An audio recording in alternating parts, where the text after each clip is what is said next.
Hi guys, welcome to TV Files TV. We are back again with the latest gossip nyaya dziri kupisa dziri kutenderera social media. HKD Freeman ofa nekuseka achidedzera kuti baba harare vaonda ndandati vashaya asi vari kushushwa nemukadzi here.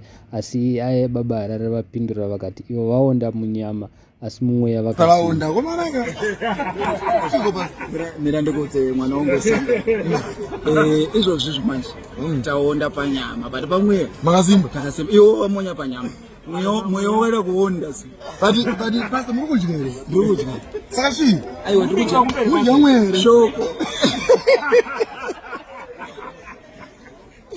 nandatoshaya kati pastor but aganda riri kupenya navo umwari uri kuriwiririra nini yes zvezvemadhimoni vaonda komaranga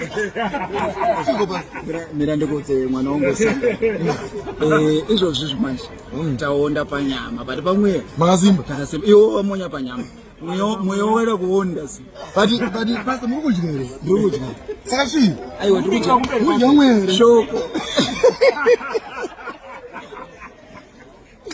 nandatoshaya kati pastor but aganda riri kupenya navo umwari uri kuriwiririra nini yes zvezvemadhimoni